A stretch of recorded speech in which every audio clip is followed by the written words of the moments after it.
Assalamualaikum warahmatullahi wabarakatuh. Innal hamdalillah nahmaduhu wa nasta'inuhu wa nastaghfiruh wa na'udzu billahi min shururi anfusina wa sayyiati a'malina. May yahdihillahu fala mudilla lahu wa may yudlilhu fala hadiyalah. Asyhadu an la ilaha illallah wahdahu la syarika lah wa asyhadu anna Muhammadan 'abduhu wa rasuluh.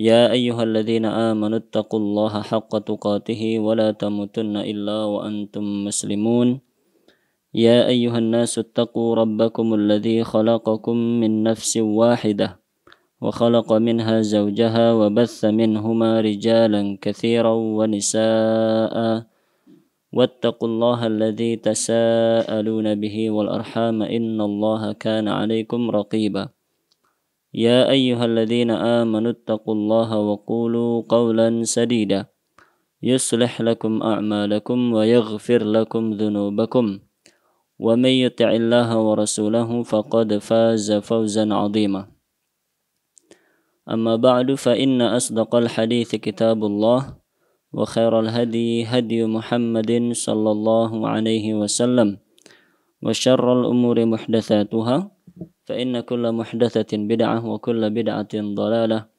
وكل ضلالة في النار اللهم صل وسلم وزد وبارك على نبينا محمد وعلى آله وأصحابه أجمعين. Kaum muslimin dan muslimah jamaah yang dirahmati oleh Allah Subhanahu wa taala. Alhamdulillah pada pagi hari ini kita kembali diberi kesempatan oleh Allah untuk bersama-sama berusaha mempelajari dan mengkaji ayat-ayat Al-Quran dan hadis-hadis Rasulullah sallallahu alaihi wasallam. Yang mana hal ini kita lakukan sebagai bentuk usaha kita untuk menambah khazanah ilmiah kita, menambah ilmu agama kita, sehingga dengan ilmu agama yang semakin bertambah tersebut kita berharap agar kualitas iman dan takwa kita kepada Allah semakin membaik. Kita berharap agar menjadi hamba yang semakin dekat kepada Allah, semakin mudah dalam melaksanakan perintah-perintah Allah, dan semakin mudah pula untuk meninggalkan larangan-larangan Allah Subhanahu wa ta'ala. Karena sesungguhnya dalam kehidupan ini, tujuan kita diciptakan oleh Allah adalah untuk beribadah kepada Allah, beribadah dalam artian untuk diperintah dan untuk dilarang, untuk melaksanakan perintah dan untuk menjauhi larangan-larangan Allah. Maka kita harus berusaha dengan semaksimal mungkin memahami dan mengetahui apa saja perintah-perintah Allah, kemudian kita berusaha untuk melaksanakannya. Setelah itu kita pun berusaha untuk mengetahui apa saja hal-hal yang dilarang oleh Allah Subhanahu wa ta'ala. Kemudian kita berusaha untuk menjauhinya sejauh-jauhnya. Naam. Kaum muslimin dan muslimah jamaah yang dirahmati oleh Allah Subhanahu wa ta'ala.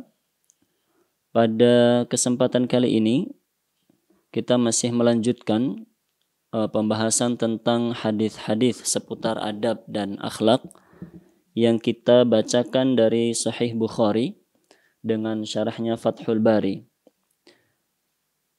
Yang mana kita sampai pada pembahasan tentang marah. Kita akan membahas pada kesempatan kali ini marah yang benar dan marah yang salah. Kita akan membahas tentang marah yang benar dan marah yang salah. Naam. Kaum muslimin dan muslimah yang dirahmati oleh Allah Subhanahu wa ta'ala, berkaitan dengan marah, banyak hadis-hadis yang diriwayatkan dari Rasulullah sallallahu alaihi wasallam bahwa beliau melarang kita untuk marah. Beliau mewasiatkan kepada sahabatnya dan kepada kita semuanya untuk menjauhi sifat marah. Bahkan dalam banyak ayat Al-Quran pun Allah Subhanahu wa ta'ala memerintahkan hal tersebut. Namun banyak pula hadis-hadis lain yang diriwayatkan bahwa ternyata Rasulullah sallallahu alaihi wasallam dalam beberapa kesempatan dan dalam beberapa keadaan beliau ternyata juga marah. Bahkan diriwayatkan kemarahan beliau merupakan kemarahan yang besar, bukan kemarahan yang biasa. Lalu bagaimana memahami hadis-hadis tersebut? Beliau sendiri melarang kita untuk marah, memerintahkan kita untuk menjauhi sifat marah. Namun ternyata di banyak riwayat disebutkan beliau sendiri marah. Nah, itu yang akan kita bahas pada kesempatan kali ini. Terkait dengan dalil-dalil yang melarang kita untuk marah, disebutkan oleh Imam Bukhari rahimahullahu ta'ala dalam bab al-hadhar min al-ghadab, bab menjauhi sifat marah, berhati-hati dari sifat marah.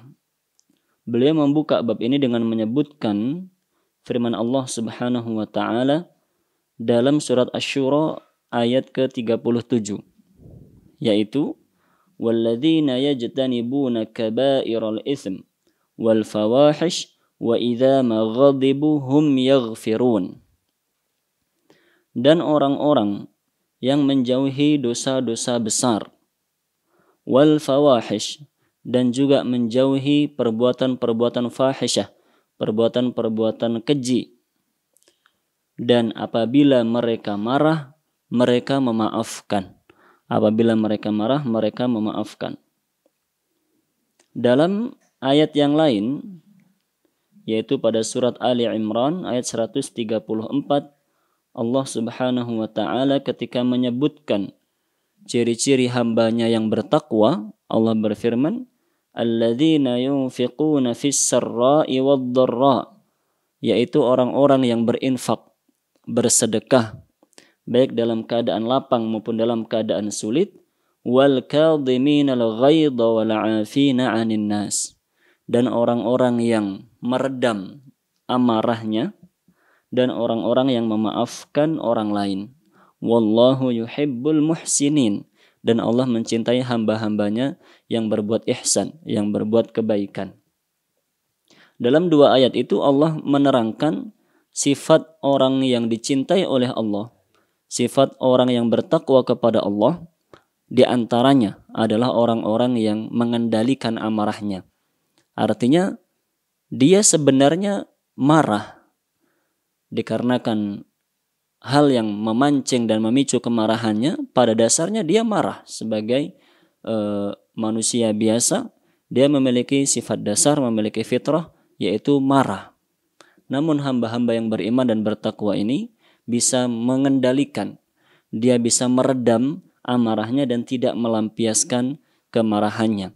Allah memuji orang-orang seperti itu, bahkan menjadikan sifat seperti itu sebagai salah satu sifatnya hamba yang bertakwa, hamba yang dipuji oleh Allah Subhanahu wa ta'ala, hamba yang dijanjikan surga oleh Allah Subhanahu wa ta'ala. Naam. Adapun dari hadis yang melarang yang melarang kita dari sifat marah, di antaranya adalah hadis yang diriwayatkan dari Abu Hurairah radhiyallahu anhu, anna rajulan qala lin nabiy sallallahu alaihi wasallam ausini. Ada seseorang yang berkata kepada Rasulullah sallallahu alaihi wasallam, ausini, berilah aku wasiat. Naam, berilah aku nasihat. Qal la taghdab. Beliau Rasulullah sallallahu alaihi wasallam bersabda, berwasiat, janganlah kamu marah. Faraddada miraran. Sahabat tersebut mengulang-ulangi pertanyaannya, berilah aku wasiat, berilah aku nasihat. Qal la taghdab.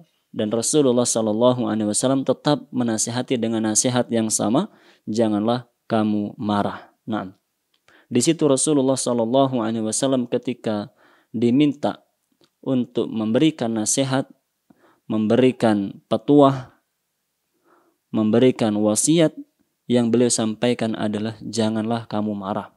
Itu adalah larangan beliau sallallahu alaihi wasallam kepada sahabat tersebut dan kepada kita semuanya untuk menjauhi sifat marah. Kita dilarang untuk marah. Kita diperintahkan untuk menjauhi sifat marah ini. Naam.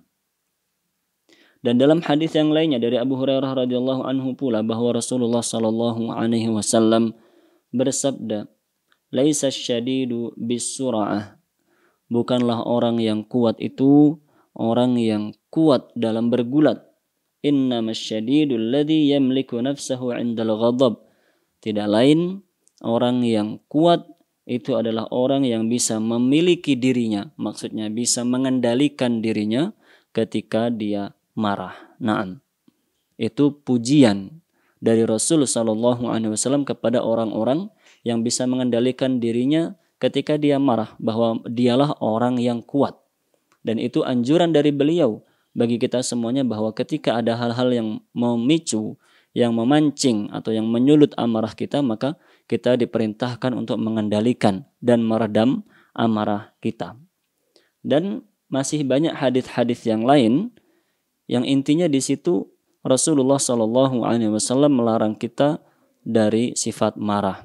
Ada hadis yang menerangkan bagaimana beliau mengajarkan agar kita tidak marah. Naam, ada yang mengajarkan bahwa ketika seseorang itu marah maka diperintahkan oleh beliau membaca ta'awudz. A'udzubillah minasyaitonir rajim. Naam. Dan dia dianjurkan untuk merubah posisinya. Jika dia berdiri dianjurkan untuk duduk, jika dia duduk dianjurkan untuk berbaring. Bahkan jika belum juga hilang amarahnya maka dianjurkan untuk berwudu. Itu semua adalah tuntunan-tuntunan Rasulullah Sallallahu Alaihi Wasallam agar kita terhindar dari sifat marah.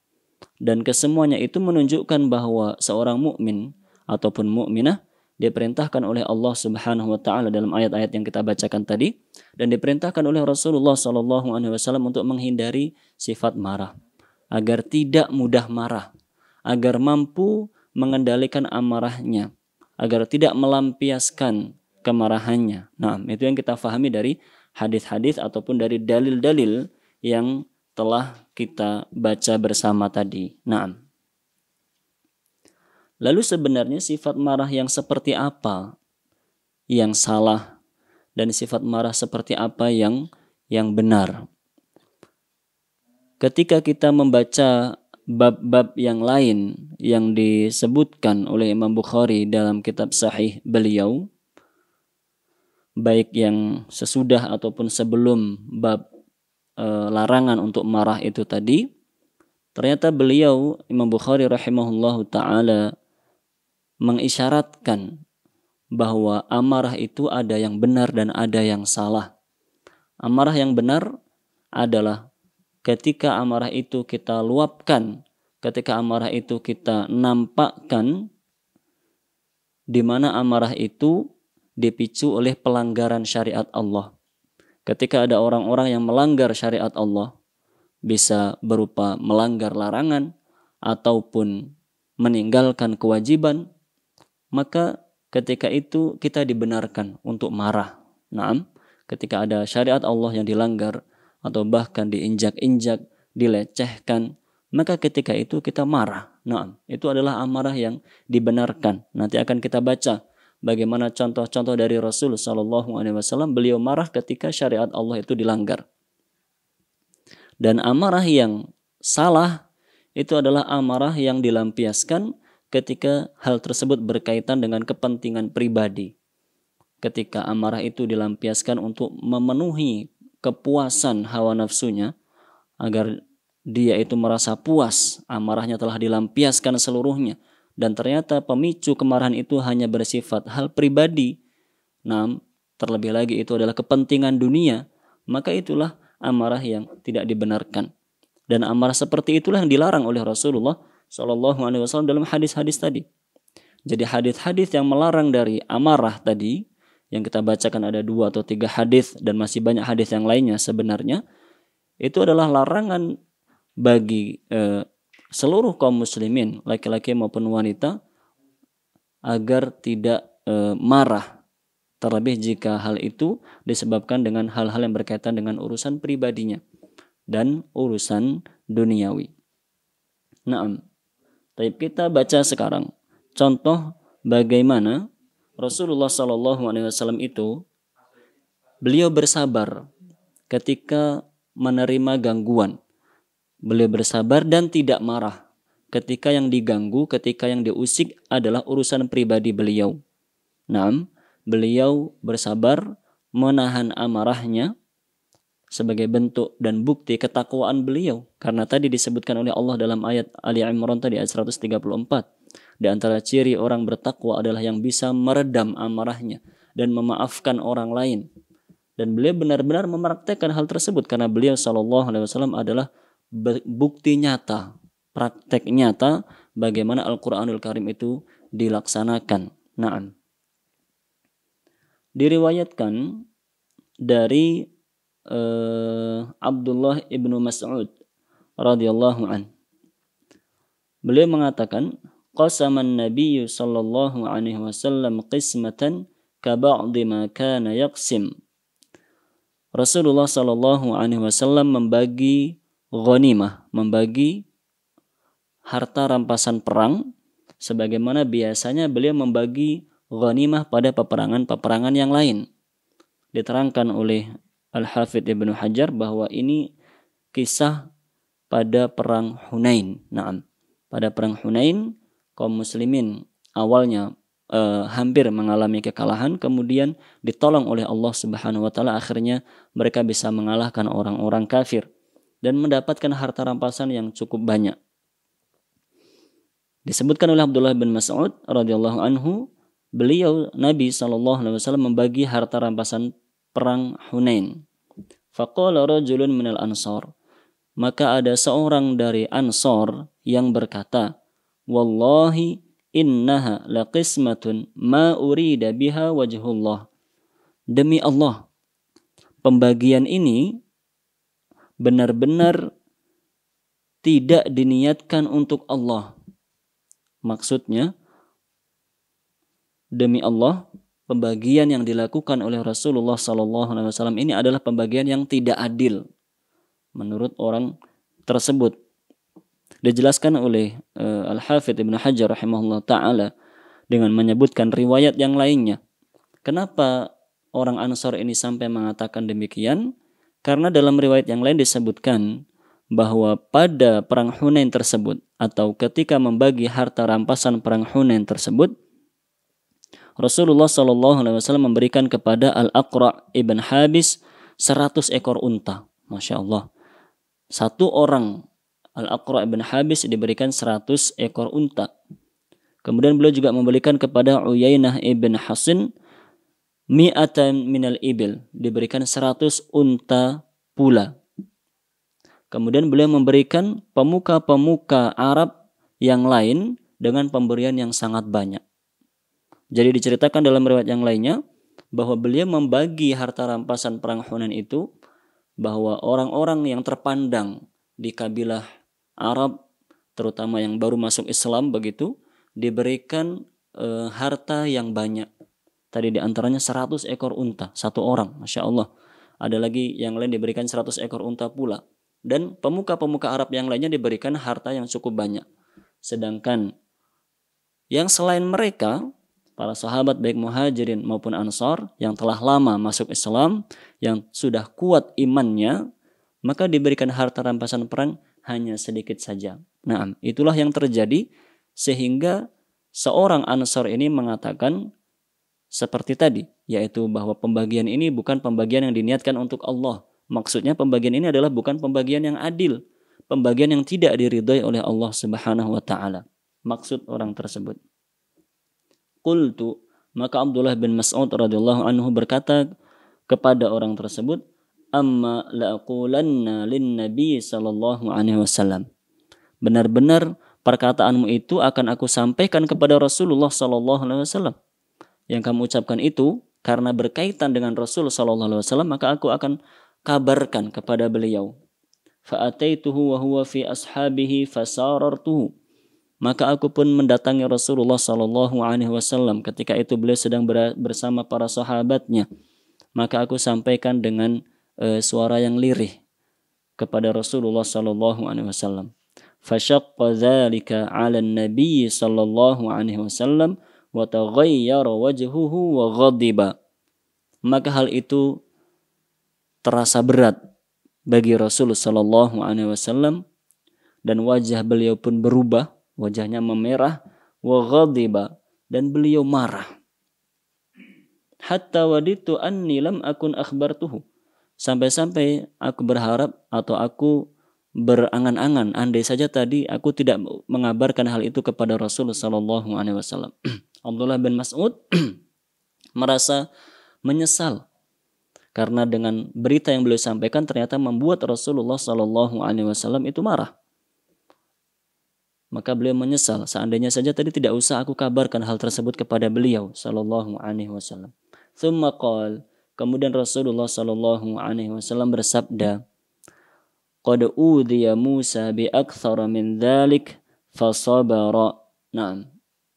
Sungguh Nabi Musa alaihi salatu wassalam telah ditimpa gangguan, telah ditimpa kedoliman yang lebih besar, lebih banyak dari itu, lebih berat dari itu, fasabara, dan kemudian beliau bersabar. Naam.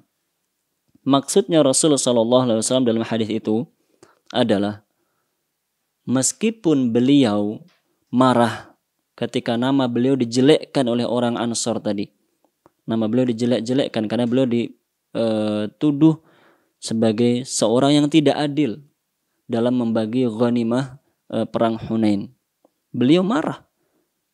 Sebagai manusia biasa memiliki sifat dasar marah, beliau marah, ingin melampiaskan amarah itu kepada orang tersebut. Namun kemudian beliau ingat tentang kisahnya Nabi Musa alaihissalam, bahwa beliau pun pernah didolimi dengan kedoliman yang lebih berat dari itu dan beliau pun bersabar. Maka Rasulullah SAW mengikuti jejaknya Rasul yang mulia yaitu Musa alaihissalam. Beliau pun ikut bersabar sebagaimana dahulu Nabi Musa alaihissalam mendapatkan gangguan dan kedoliman dari kaumnya, beliau pun bersabar. Nah, itu di antara kisah kaum muslimin dan muslimah dirahmati oleh Allah. Di antara kisah dan di antara bukti bahwa Rasulullah SAW itu tidak melampiaskan amarahnya. Beliau meredam amarahnya. Beliau memaafkan orang yang mendolimi beliau jika yang didolimi, jika yang dilanggar, jika yang dihina adalah pribadi beliau. Nah, dalam kisah tersebut orang Ansar ini mengkritisi pribadi Rasul SAW bahwa beliau adalah bukan orang yang adil menurut orang tersebut. Sebagai seorang nabi dan rasul, beliau merasa marah. Bagaimana seorang nabi dikatakan tidak adil? Tapi beliau tidak melampiaskan kemarahannya karena yang dilanggar, yang dilecehkan adalah pribadi beliau. Dalam riwayat yang lainnya disebutkan bahwa Rasulullah SAW bersabda, "Faman ya'dil idza lam ya'dilillahu wa rasuluh." Siapa lagi yang akan berbuat adil? Siapa yang bisa adil jika Allah dan Rasulnya dituduh tidak adil? Rahimallahu Musa. Semoga Allah merahmati Nabi Musa alaihi salatu wassalam. Naam. Itu contoh dari beliau sallallahu alaihi wasallam, dan itu praktek dari sabda beliau pada hadis-hadis sebelumnya bahwa kita dilarang dari marah. Kita tidak dibenarkan untuk marah. Kita diperintahkan oleh Allah untuk meredam amarah. Dan meredam amarah adalah salah satu ciri yang disebutkan oleh Allah, termasuk ciri-ciri hamba yang bertakwa yang dijanjikan surga oleh Allah Subhanahu wa ta'ala. Itu amarah. Ketika berkaitan dengan kepentingan pribadi, maka tidak perlu kita lampiaskan. Sebisa mungkin kita meredamnya, kita bersabar, kita berdoa kepada Allah untuk bisa diberi kesabaran dan kekuatan meredam amarah tersebut dengan cara melaksanakan anjuran-anjuran dari Rasulullah SAW agar menghilangkan amarah itu. Naam, merubah posisi kita dari berdiri menjadi duduk, dari duduk menjadi berbaring jika belum hilang juga amarah itu. Diterangkan oleh para ulama karena ketika kita berdiri marah kemudian kita duduk, maka paling tidak kita tidak bisa melampiaskan amarah kita. Dengan duduk kita merubahnya menjadi berbaring, kita semakin tidak bisa melampiaskan amarah kita, nggak bisa memukul, nggak bisa menendang, nggak bisa menyakiti orang yang kita marahi. Dengan itu diharapkan amarah akan hilang. Nah itu contoh dari beliau. Maka itulah yang dimaksud dengan amarah yang salah. Jika amarah itu berkaitan dengan urusan pribadi. Tayyib. Dan beliau mencontohkan bahwa amarah yang seperti itu harus diredam dan dihilangkan. Tayyib. Sekarang kita baca contoh atau riwayat yang lainnya, hadis yang lainnya, bagaimana beliau ternyata juga marah dengan marah yang benar. Kapankah marah yang benar? Yaitu ketika amarah itu dipicu oleh adanya orang yang melanggar syariat. Kita marah ketika kita membela agama Allah Subhanahu wa taala. Ketika ada orang yang melecehkan, yang melanggar syariat Allah, menghina atau bahkan menginjak-injak agama Allah, maka kita marah dalam rangka membela agama Allah Subhanahu wa taala. Tayyib. Imam Bukhari menyebutkan riwayat-riwayat ini dalam bab ma yajuzu minal ghadab wa syiddah li amrillahi ta'ala. Bab amarah dan sikap tegas, amarah dan sikap keras yang dibenarkan berkaitan dengan syariat Allah Subhanahu wa taala. Beliau membuka pembahasan bab ini dengan menyebutkan firman Allah dalam surat At-Taubah ayat 73. Jahidil kuffar wal munafiqin waghlud 'alaihim. Ya ayyuhan nabi, jahidil kuffar wal munafiqin waghlud 'alaihim. Wahai nabi, jahidil kuffar, perangilah orang-orang kafir, wal munafiqin, dan orang-orang munafik, waghlud 'alaihim, dan bersikaplah keras kepada mereka. Itu diperintahkan oleh Allah dalam surat At-Taubah ayat 73. Nabi SAW dan kita semuanya diperintahkan oleh Allah memerangi orang-orang kafir dan orang-orang munafik, dan diperintahkan untuk bersikap keras, tegas kepada mereka semuanya. Naam. Kemudian Imam Bukhari menyebutkan riwayat-riwayat terkait dengan amarah Rasulullah SAW ketika syariat Allah dilanggar. Hadis yang pertama yang beliau sebutkan adalah dari Aisyah radhiyallahu anha. Qalat, dakhala alayya an-nabiy sallallahu alaihi wasallam wa fil baiti qiramun fihi suwar. Rasulullah sallallahu alaihi wasallam memasuki rumahku, dan di rumah ada penutup, ada kain penutup, mungkin korden begitu atau sejenisnya, fihi suwar, yang ada gambar-gambarnya. Gambar bermakhluk maksudnya, gambar bernyawa, afan. Naam. Fatalawwana wajhuhu, maka tiba-tiba saja wajah beliau berubah warna menjadi memerah wajah beliau. Thumma tanawala sitra fahatakahu, kemudian beliau menarik penutup tersebut, fahatakahu, dan merobeknya atau membuangnya. Naam. Wa qalat, qala Nabi sallallahu alaihi wasallam, kemudian Rasulullah sallallahu alaihi wasallam bersabda, inna min asyaddin nasi 'adzaban yaumal qiyamah alladzina yusawwiruna hadhihi suwar. Sesungguhnya di antara manusia yang paling berat siksaannya pada hari kiamat adalah orang-orang yang menggambar seperti gambar-gambar ini. Naam. Hadis riwayat Bukhari pada nomor 6109. Naam. Dalam hadis itu diceritakan oleh Aisyah radhiyallahu anha bagaimana Rasulullah sallallahu alaihi wasallam marah ketika melihat ada gambar makhluk bernyawa di dalam rumah istri beliau, Aisyah radhiyallahu anha. Yang mana kita tahu bahwa dalam agama Islam kita dilarang untuk memajang atau membuat gambar-gambar makhluk bernyawa, manusia, hewan, begitu. Terlebih lagi patung, kita dilarang untuk membuatnya ataupun memajangnya di dalam rumah kita. Dan Rasulullah SAW menjelaskan bahwa innal malaikata la tadkhulu baitan fihi kalbun aw surah, atau kama qala sallallahu alaihi wasallam. Sesungguhnya para malaikat, malaikat pembawa rahmat, malaikat pembawa karunia kebaikan bagi kita semuanya, tidak mau masuk ke dalam rumah yang ada anjing atau ada gambar makhluk bernyawanya. Itu ancaman serius. Rumah yang ada anjing, rumah yang ada gambar bernyawanya, gambar makhluk bernyawanya, tidak dimasuki oleh malaikat pembawa rahmat. Bagaimana bisa kita bahagia di dalam rumah seperti itu jika malaikat pembawa rahmat tidak mau masuk ke dalam rumah kita dikarenakan ada anjing ataupun ada gambar makhluk yang bernyawa. Lah, karena begitu beratnya konsekuensi dari adanya gambar makhluk bernyawa di dalam rumah, artinya itu adalah pelanggaran yang tidak biasa karena bisa menghalangi kita dari mendapatkan rahmat Allah. Makanya Rasulullah SAW sampai marah tadi dalam kisah yang disampaikan oleh Aisyah radhiyallahu anha. Beliau marah, ditariknya kain penutup tersebut, bahkan beliau membuangnya.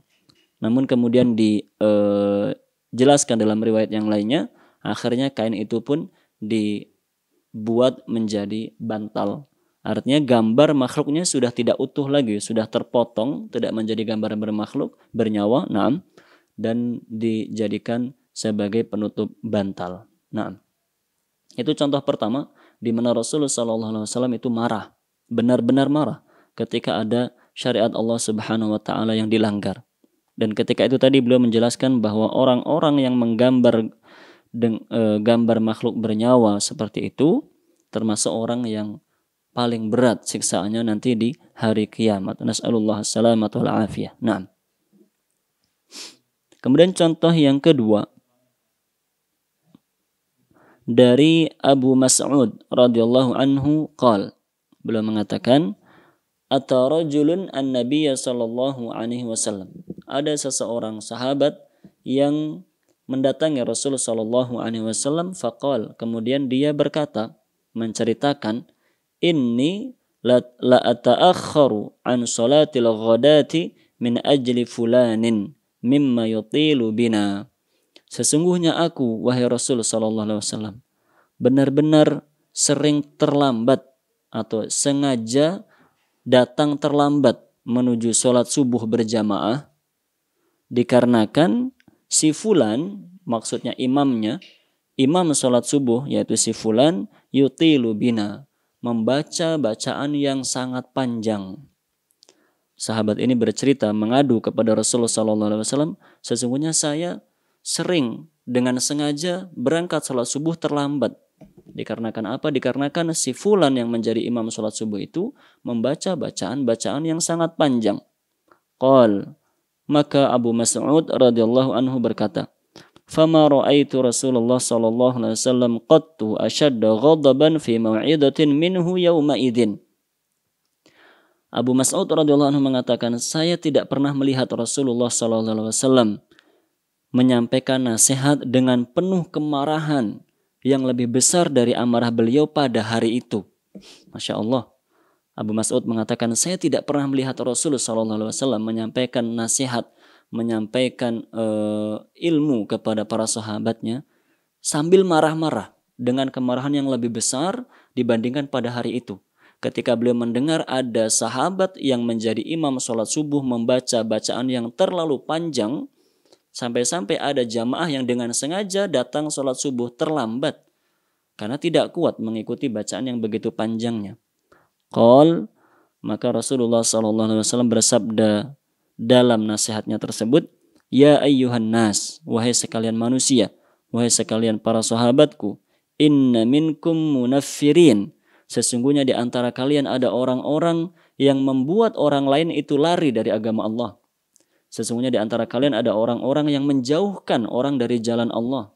Fa ayyukum ma shalla bin nas falyatajawwaz, maka siapa saja di antara kalian yang menjadi imam salat, hendaklah dia membaca bacaan-bacaan yang ringan, bacaan-bacaan yang ringkas, bacaan-bacaan yang pendek.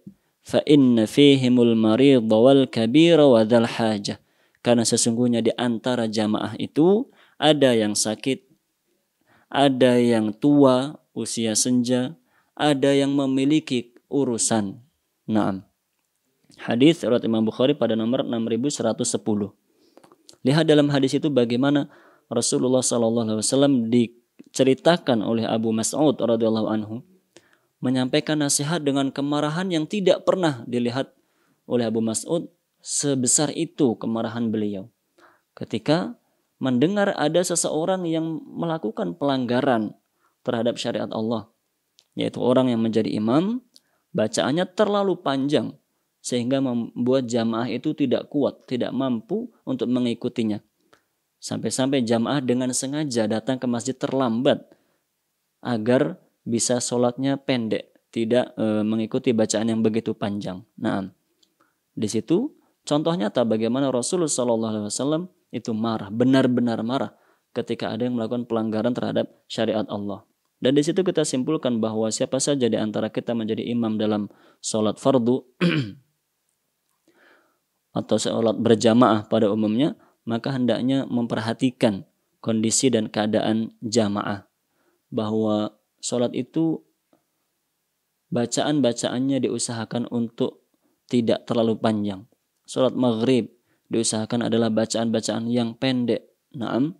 Kemudian sholat isya, sholat subuh disunahkan membaca yang panjang. Tapi bukan berarti sangat panjang akhirnya membuat jamaah tidak kuat. Dia maksudnya panjang hanya dia lebih panjang dari sholat maghrib, lebih panjang dari sholat isya. Begitu. Dia adalah bacaan-bacaan yang panjang. Maka kita memperhatikan itu semuanya. Dan itu termasuk tanda kedalaman ilmu seorang imam. Imam yang ilmunya luas, ilmunya dalam, pemahamannya baik terhadap agama Islam ini, maka dia memperhatikan yang seperti itu. Dia mengetahui bahwa menjadi imam itu ada adab-adabnya. Di antara adabnya seperti ini, yaitu harus memperhatikan keadaan jamaah. Maka siapa saja di antara kita menjadi imam, demikian harus diperhatikan. Beda halnya jika sholat sendirian. Naam, sholat sendirian maksudnya adalah sholat sunnah. Ketika kita melaksanakan sholat malam, maka silahkan membaca bacaan-bacaan yang panjang sesuai dengan keinginan kita. Selama tidak menjadi takalluf, selama tidak memberatkan diri kita, tidak berlebih-lebihan memaksakan diri, tidak begitu. Nah, tapi artinya ketika sholat sendiri kita boleh membaca bacaan yang kita inginkan. Mau panjang silahkan, lebih panjang lagi silahkan, selama kita mampu. Nah, tapi jika melaksanakan sholat berjamaah, maka sebisa mungkin untuk membaca bacaan-bacaan yang ringkas, yang pendek. Tapi bukan berarti pula kita diperintahkan terburu-buru dalam melaksanakan sholat. Tidak. Kita sholat dengan penuh tumakninah, dengan khusyuk, melaksanakan semua rukun dan kewajiban dalam sholat, sebisa mungkin juga melaksanakan yang sunnah-sunnahnya. Namun tetap memperhatikan adab-adab bahwa tidak terlalu cepat, tidak pula terlalu panjang ataupun lama, sehingga membuat orang itu menjadi tidak mau sholat berjamaah. Taib.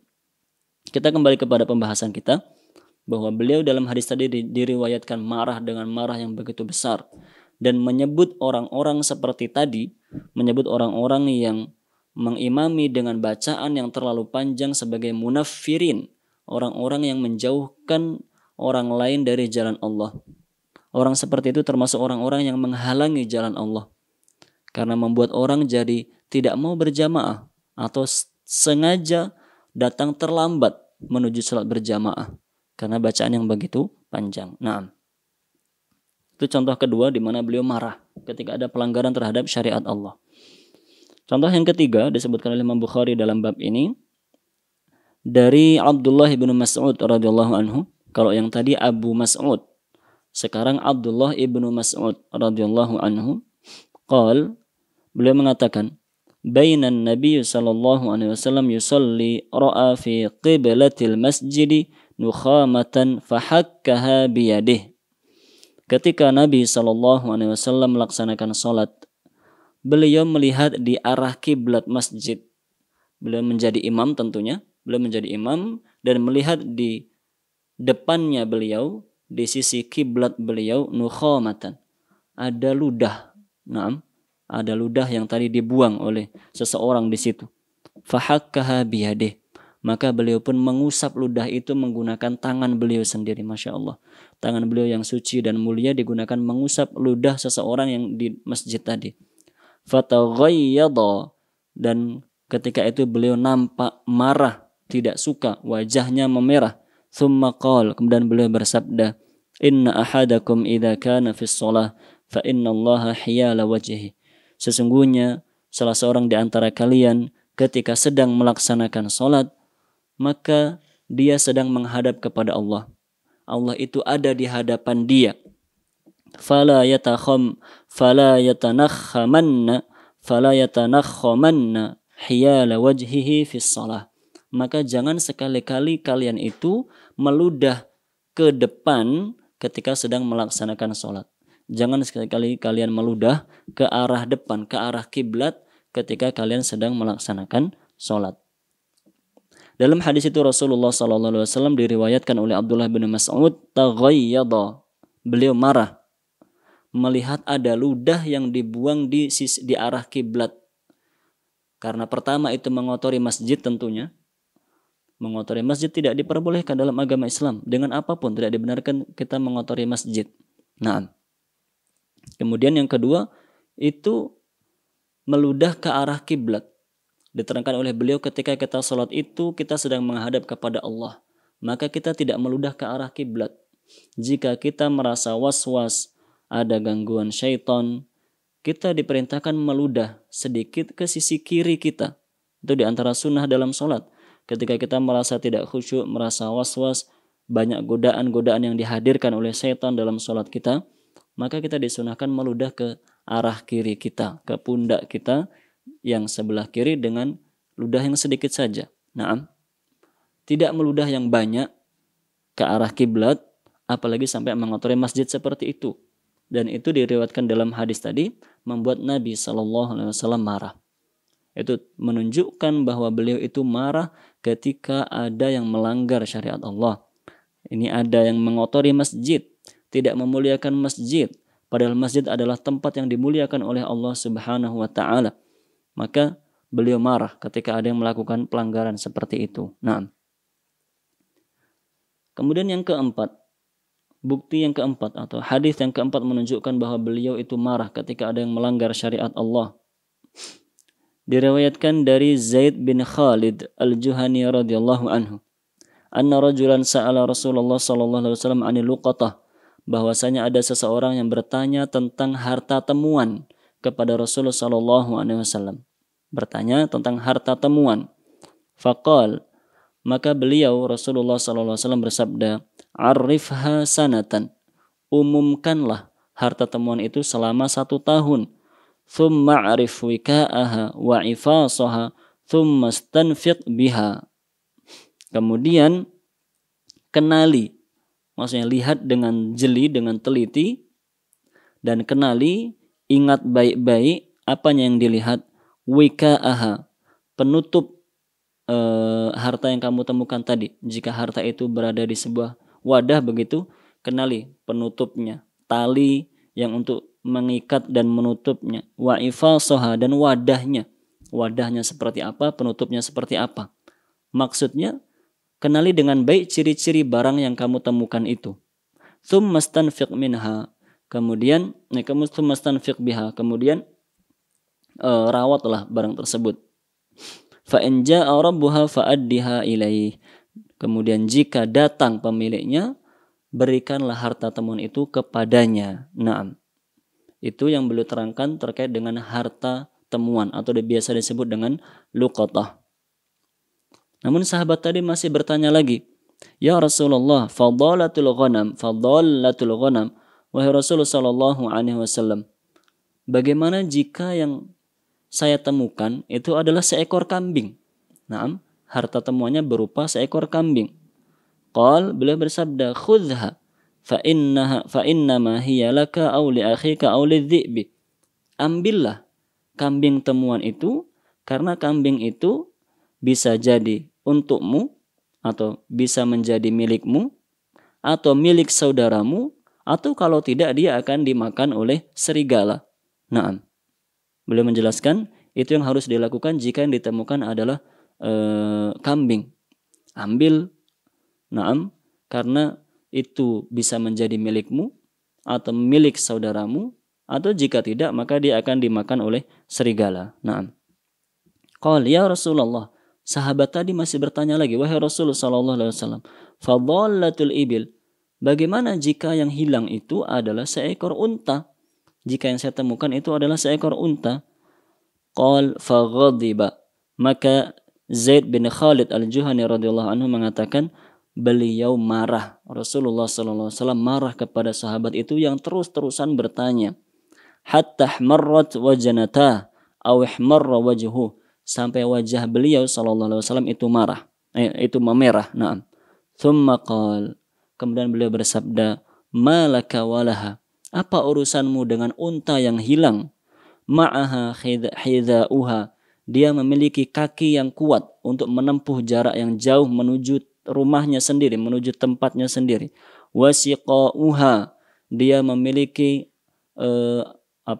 punuk yang bisa dia gunakan untuk menampung minuman di situ bisa dia jadikan bekal untuk menempuh perjalanan. Hatta yalqaha rabbuha, sampai dia ditemukan oleh pemiliknya sendiri. Hadis riwayat Imam Bukhari pada nomor 6112.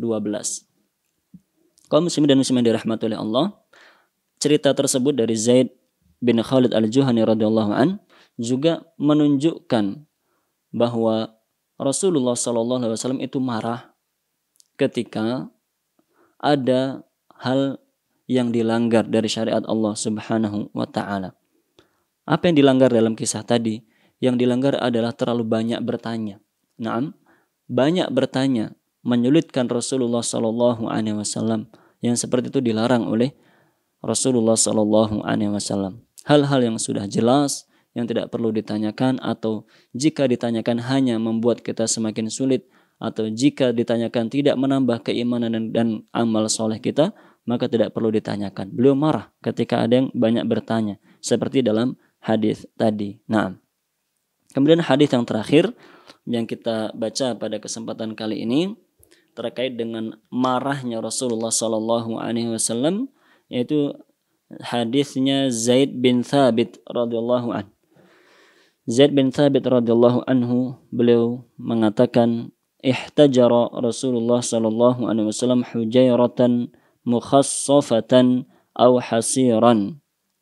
Rasulullah sallallahu alaihi wasallam mengambil satu tempat, mengambil satu sisi masjid yang beliau gunakan untuk beribadah. Jadi di salah satu sisi masjid beliau mengambilnya, menjadikannya sebagai tempat beliau beribadah di situ. Naam. Fa kharaja Rasulullah sallallahu alaihi wasallam yusalli ilaiha. Maka Rasulullah sallallahu alaihi wasallam melaksanakan salat sunnah di tempat tersebut. Diriwayatkan bahwa itu adalah salat malam pada bulan Ramadan. Jadi beliau melaksanakan salat malam pada bulan Ramadan itu di salah satu sisi masjid yang beliau sengaja menjadikannya tempat khusus untuk melaksanakan salat malam pada bulan Ramadan. Fatatabba'a ilaihi rijalun wa ja'u yusalluna bi salatih. Maka ternyata kemudian para sahabat atau beberapa sahabat datang dan mengikuti salat Rasulullah sallallahu alaihi wasallam. Datang ke masjid, ikut serta melaksanakan salat malam pada bulan Ramadan bersama Rasulullah sallallahu alaihi wasallam. Tsumma ja'u lailatan. Kemudian mereka pun datang kembali pada malam berikutnya. Fahadharu, mereka hadir masuk ke dalam masjid. Wa abta'a Rasulullah sallallahu alaihi wasallam anhum. Dan Rasulullah sallallahu alaihi wasallam sengaja tidak segera keluar menuju masjid. Falam yakhruj ilaihim, tidak keluar menuju tempat di mana mereka menunggu beliau untuk melaksanakan salat sunnah pada malam Ramadan. Farafa'u aswatahum wa hasabul bab. Namun kemudian para sahabat yang menunggu beliau tadi, mereka mengangkat suaranya, memanggil-manggil Rasulullah SAW dari dalam masjid, wahasabul bab, dan bahkan mereka melemparkan kerikil-kerikil kecil ke pintu Rasul SAW untuk memberitahu bahwa mereka sudah menunggu di dalam masjid dan ingin ikut serta melaksanakan sholat dengan beliau. Fa kharaja ilaihim mughdiban. Maka Rasulullah SAW pun keluar dari rumah beliau dengan penuh marah. Faqala lahum Rasulullah SAW. Kemudian beliau bersabda, ma zala bikum sani'ukum. Kalian terus melakukan hal tersebut. Hatta donantu annahu sayuktabu alaikum. Sampai-sampai aku kira bahwa solat ini akan diwajibkan atas kalian. Fa'alaikum bis solati fi buyutikum. Maka solatlah kalian di rumah kalian masing-masing. Fa inna khaira salatil mar'i fi baitihi illa salatil maktubah. Karena sesungguhnya sebaik-baik solat yang dilaksanakan seseorang adalah solat yang dia laksanakan di rumahnya, kecuali solat fardu atau solat wajib. Hadis riwayat Imam Bukhari pada nomor 6113. Dalam hadis itu Rasulullah SAW juga diriwayatkan beliau marah ketika ada yang melanggar syariat Allah. Apa yang dilanggar dalam kisah tadi? Yaitu memanggil-manggil Rasulullah SAW dengan suara yang keras. Di antara adab kita kepada beliau, bahwa kita tidak boleh mengangkat suara di hadapan beliau. Tidak boleh berteriak-teriak memanggil nama beliau dari luar rumah beliau. Itu di antara adab. Kita dilarang melakukan hal tersebut. Bahkan disebutkan dalam surat Al-Hujurat itu bahwa bisa menjadi sebab dihapuskan amal soleh kita jika kita tidak beradab kepada Rasul Shallallahu Alaihi Wasallam. Dan diriwayatkan tadi lebih dari itu, para sahabat yang sudah lama menunggu bahkan melemparkan kerikil-kerikil kecil ke pintu Rasul Shallallahu Alaihi Wasallam supaya beliau segera keluar. Itu juga tidak beradab kepada Rasul Shallallahu Alaihi Wasallam. Makanya beliau pun marah ketika ada orang-orang yang melanggar larangan Allah. Kita dilarang untuk tidak beradab kepada beliau. Kita diperintahkan agar menjaga adab, tunduk, patuh, sopan kepada beliau Shallallahu Alaihi Wasallam. Makanya beliau diriwayatkan di situ marah dan memerintahkan mereka semuanya untuk pulang. Sholat di rumah kalian masing-masing. Karena sebaik-baik sholat adalah yang dilaksanakan di rumah, kecuali sholat fardu. Naam. Maka kaum muslimin dan muslimah yang dirahmati oleh Allah Subhanahu wa taala, demikian beberapa hadis, beberapa riwayat yang dinukilkan oleh Imam Bukhari bahwa Rasulullah sallallahu alaihi wasallam itu pun marah, namun dengan marah yang benar, yaitu marah yang dilampiaskan, marah yang ditunjukkan ketika ada pelanggaran terhadap syariat-syariat Allah. Beliau marah ketika membela agama Allah Subhanahu wa taala. Ada yang tidak melaksanakan perintah, beliau marah. Ada yang melanggar larangan, beliau marah. Nah, namun jika yang dilanggar adalah pribadi beliau, yang didolimi, yang disakiti adalah pribadi beliau, maka beliau bersabar dan tidak marah. Maka itulah jawaban dari pertanyaan kita, apa yang dimaksud dengan marah yang benar, apa pula marah yang salah. Telah kita bahas bersama bahwa amarah itu dilarang dalam syariat Islam, maksudnya amarah yang salah, yaitu amarah yang berkaitan dengan urusan pribadi atau urusan duniawi. Namun jika hal itu berkaitan dengan membela agama Allah, maka kita dibenarkan untuk marah. Naam, bahkan itu termasuk wujud kita amar ma'ruf nahi mungkar. Ada yang melanggar syariat Allah, kita marah sebagai bentuk amar ma'ruf nahi mungkar kita. Kita tidak diam saja. Karena kalau kita diam saja berarti seperti disebutkan dalam hadis, ketika melihat kemungkaran kita diam saja, mengingkari dengan hati kita, berarti itu menunjukkan iman kita lemah. Na'am, wallahu a'lamu bissawab.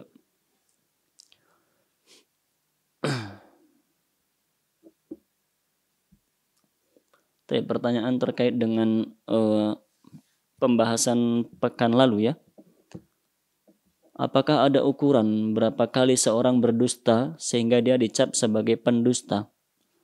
Nah, jika ditanyakan ukurannya, maka tidak ada jumlah yang ditentukan sebagai jumlah minimal seseorang dicap sebagai pendusta. Tidak ada jumlah minimalnya. Tidak diterangkan misalnya jika sudah berdusta 3 kali sehari dia menjadi pendusta, tidak begitu. Tapi yang menjadi patokan adalah sering atau tidak sering. Terus bagaimana menilainya sering atau tidak sering, tinggal dilihat dan menggunakan kebiasaan yang ada pada masyarakat kita dan menggunakan kebiasaan uruf dalam syariat Islam. Tentunya kita bisa menilai ya, ada orang yang dikatakan sering berdusta, tanpa kita harus tahu berapa jumlah minimalnya pun kita bisa menilai orang ini sering berdusta.